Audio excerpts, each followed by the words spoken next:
वकील बहू। जनक पेशे से एक बहुत अच्छी वकील थी, लेकिन कहते हैं ना, बहू कितनी भी बड़ी तोप क्यों ना हो, सास के सामने तो भीगी बिल्ली ही होती है। अरे जनक, क्या बात है?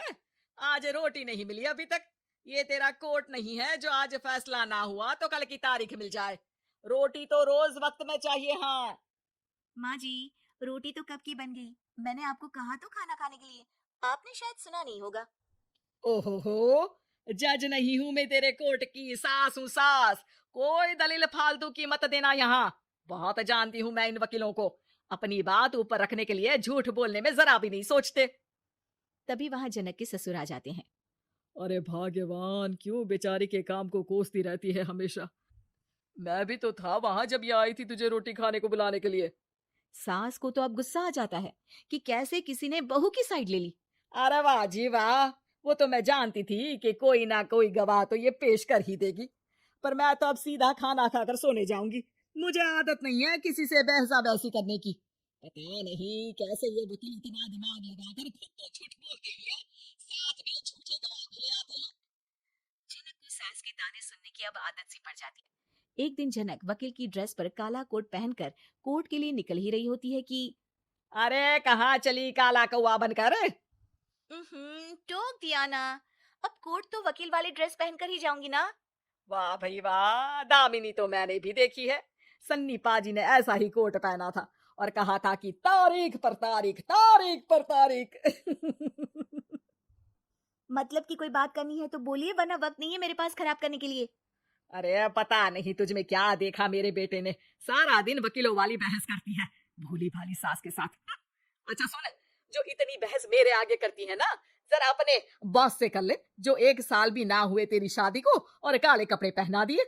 अंदर जा और लाल कोट पहन कर आ, पता तो चले कि नई नवेली शादी हुई है। अरे माँ जी, कोर्ट में मेरा बॉस क्या करेगा, ये तो पूरे देश की ड्रेस है वकीलों के लिए। लेकिन सास तो ठहरी सास।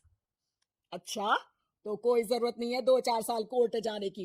शादी थोड़ी पुरानी हो जाए तब इजाजत दे दूंगी मैं तुझे काले कपड़े पहनने की। अब क्या था, मन मारकर जनक को लाल रंग का कोट पहनकर कोर्ट जाना पड़ता है। उसकी जाने के बाद आहा, बढ़िया, ये पूरे देश की ड्रेस की बात करने वाली। अरे पहना दिया ना लाल कोट। अब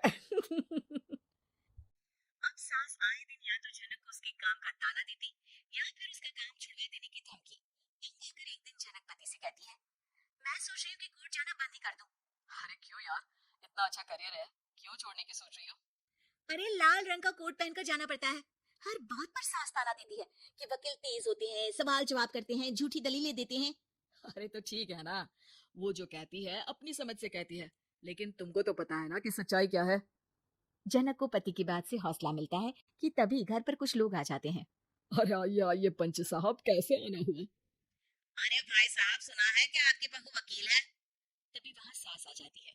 हाँ है तो, लेकिन क्या हुआ? फिर कहीं बहस कराई क्या? अरे हम तो खुद दुखी है उसके व्यवहार से। अरे भाभी जी, आपको तो पूरा मोहल्ला जानता है कि आप कितना बोलती है। फिर हम यहाँ बहू रानी की कोई शिकायत नहीं, बल्कि अपनी परेशानी लेकर आए हैं। ससुर जी खुश हो जाते हैं। मैं भी बहू को बुलाता हूँ। जनक वहां आती है, सबको नमस्ते करके बैठ जाती है। बहू रानी, हमारे गांव में बड़ी मुसीबत आ गई है। अब तो पूरे गांव की जिम्मेदारी मानो तुम्हारे कंधों पर है। अरे ना ना, इससे तो घर की जिम्मेदारी पूरी नहीं होती, ये गांव की जिम्मेदारी क्या लेगी? भाभी जी, आप चुप हो जाओ। यहाँ पढ़े लिखे लोगों की बात हो रही है। आप जाओ, जरा रसोई से सबके लिए चाय लेकर आओ। मैं कॉफी लूंगी। हाँ हाँ, वकील साहिबा के लिए कॉफी। सास सर पैर सब पटक कर वहां से निकल जाती है। बहू, गांव में पानी नहीं आ रहा है। पड़ोसी राज्य ने हमारा पानी रोक रखा है। इसका मामला तो बड़े कोर्ट में चलेगा पंच जी, लेकिन ऐसा क्यों? वो राज्य हम लोगों से पानी के पैसे मांग रहा है। अब आधे गांव में पानी की सप्लाई खत्म हो गई है बोरानी। अच्छा पंच साहब, बात गांव की है तो मैं जरूर केस लड़ूंगी। यहाँ एक बार फिर सास की एंट्री हो जाती है। अरे वाह जी वाह, ये काम करवा लो, आप हमारी बहू से बहुत अच्छा करती है। मैं हूँ सीधी सादी सास। इस लड़की ने कैसे लड़ लड़ कर मुझे साइड कर रखा है, ये तो अब आपको पता चल ही जाएगा। अरे भाभी जी, आपकी आवाज तो पूरे गांव को सुनाई पड़ती है जब आप बहू रानी को सुंदर वचन सुना रही होती हैं। अरे वकील बहू मिली है, फक्र करो फक्र। हाँ जी हाँ, सारी फकर तो हम लोग ही करें। खैर, अब जो केस लड़ेगी और पानी गांव में आ जाता है तो पंच साहब लिख कर देना होगा कि हैंड पाइप में सबसे पहले मेरी बाल्टी और घड़ा भरेगा। अरे फिर तो हम बहू रानी के नाम पर घर पर ही सप्लाई दे देंगे, लेकिन ये इतना आसान नहीं है। बहू, गांव के पास अभी वकील करने की भी पैसे नहीं है तो। अरे पंच साहब, ये मेरे गांव का मामला है, मैं आपसे एक भी पैसा नहीं लूंगी। सास को बहू की बात पर गुस्सा आ जाता है, लेकिन सबके जाने के बाद झनक मन लगाकर गांव की परेशानियों को दूर करने में लग जाती है। और वो दिन भी आता है कि झनक केस जीत जाती है। अरे आज तो प्लम्बर आकर घर तक पाइप लगा गया है। खुश हो जाओ, मेरे कारण तुम लोगों को घर के अंदर ही पानी मिल जाएगा।